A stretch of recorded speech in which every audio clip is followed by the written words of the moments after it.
Okay, so I wanted to, some of my students have been asking me about the Capstone project and where do I go to find all these sources for the Capstone project.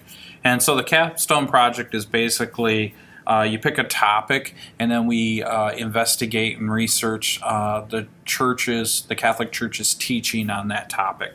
And so a great source is the U.S. Conference of Bishops, Catholic Bishops, and it's usccb.org.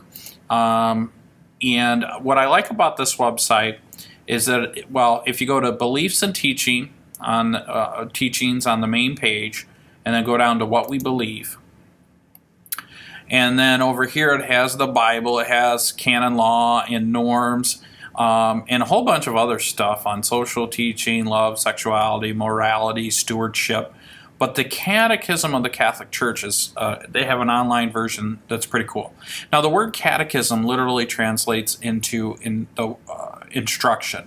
So the Catechism of the Catholic Church is literally the instruction of the Catholic Church. And so this has kind of evolved through a long period of time, and this is the latest version. And basically, people ask the church, what are we supposed to do, or what is the church's position or official teaching? And then the bishops and the magisterium, they get together and they decide, well, what does the church teach? And so this has a lot of answers to questions that people have.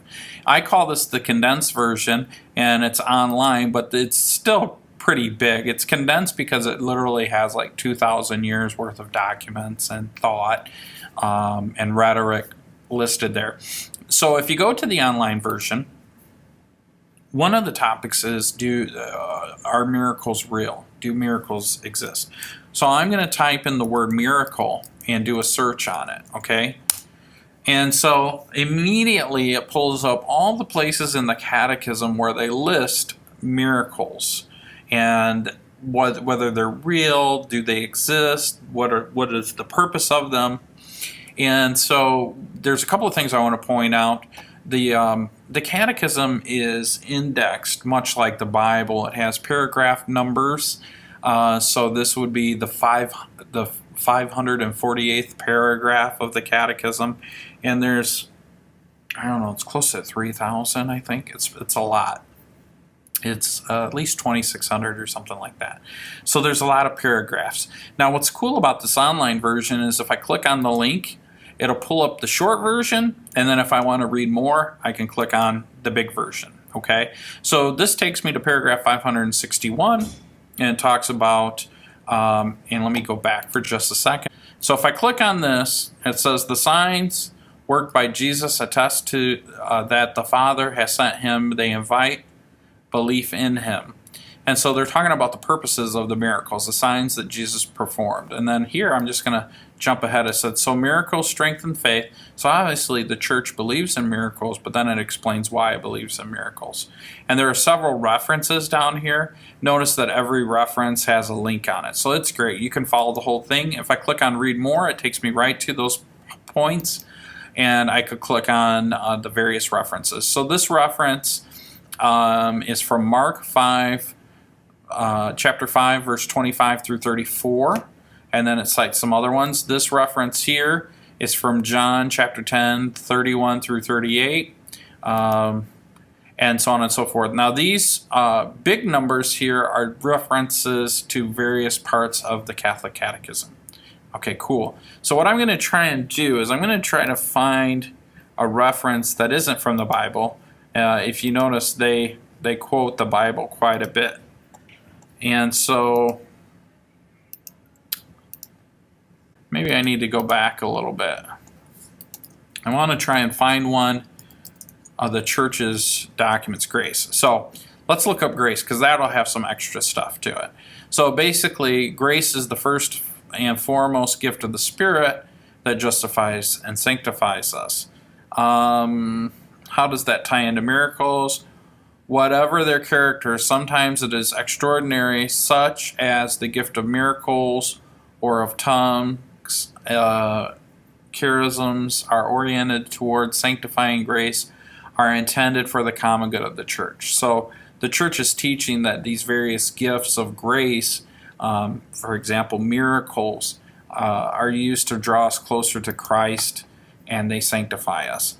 And so, let's see, hopefully it's not a Bible one. Okay. Now this is going to be kind of challenging. This is a church document, okay? And they just used the short version of it. So you can scroll down or you can search just that. So this is where you would want to meet with your mentor. And that LG stands for a church document. And the LG is the first letter of the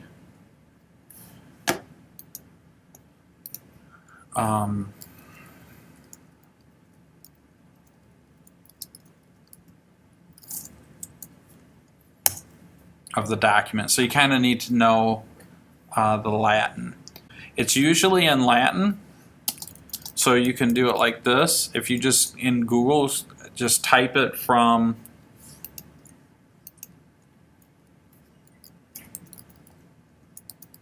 in your any Google search, if you go translate that to English, it'll say light nations or nations of light. Now that we kind of know what it means, there are lots of places you could look at Wikipedia and it will give you like a quick overview. Maybe that might be like a SparkNotes version of it. But the actual document that you want to cite for your paper, you want to get the link from the Vatican, because that's the original document. So most of your stuff should come from the Vatican. If you click on that, that will pull up everything. So it's chapter 1, but remember, our source said it was chapter 12. And like I said, everything has an index number. So we're going to go down to chapter 12. And this is a pretty long document. You wouldn't want to, well, I guess you could read the whole thing if you wanted to. But we want to go to chapter 12.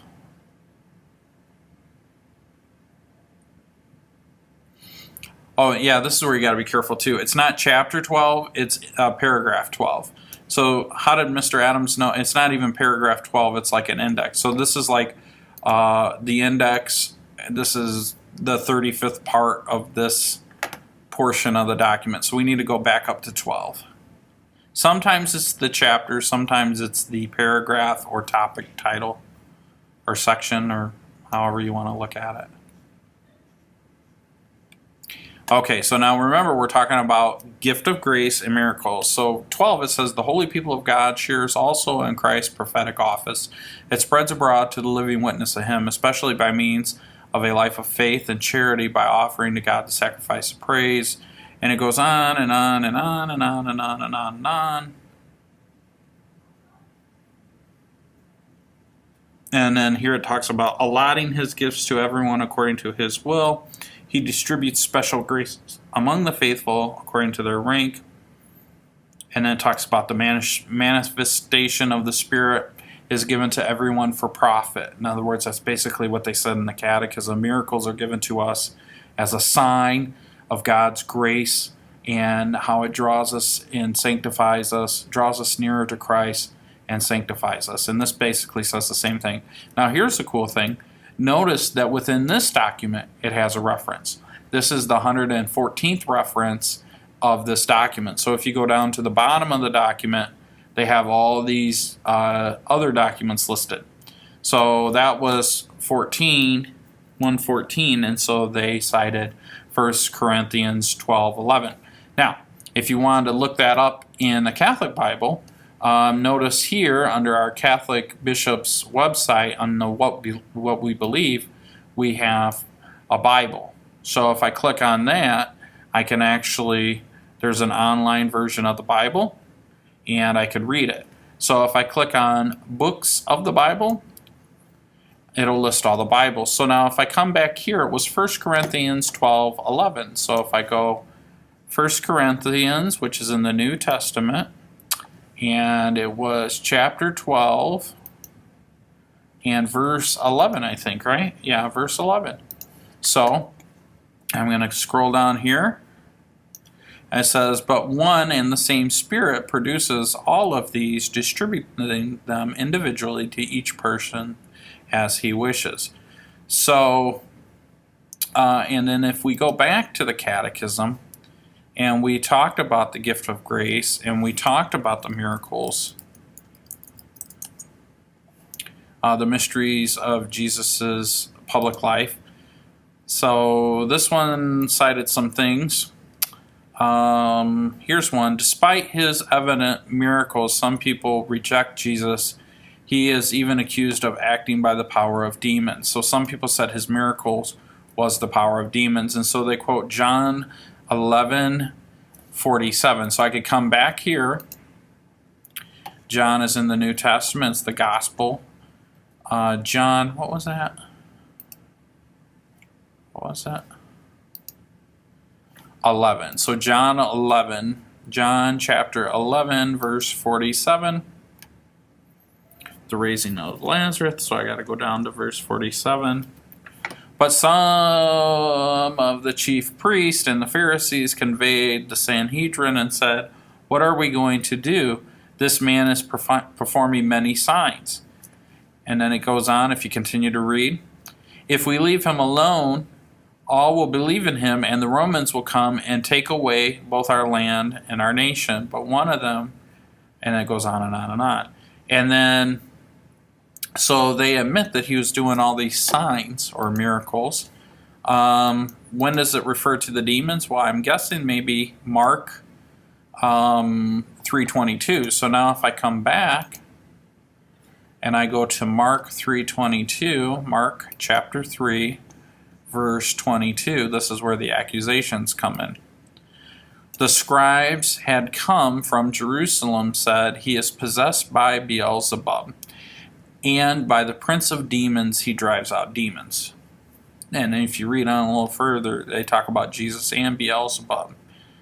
And as they said, summoning them, they began to speak to them in parables. And this is Jesus' response. How can Satan drive out Satan? If a kingdom is divided against itself, that kingdom cannot stand, so on and so forth. Okay? So that's a great place to start. If you keep clicking on the footnotes, that will almost always take you to a primary resource, and then you could just usually use either the Conference of Bishops website or the Vatican's website. And between those two, you should be able to get the original document that you need to do your capstone project. So I hope this helps. If you have any questions, you can always email me at tatums@lmclakers.org.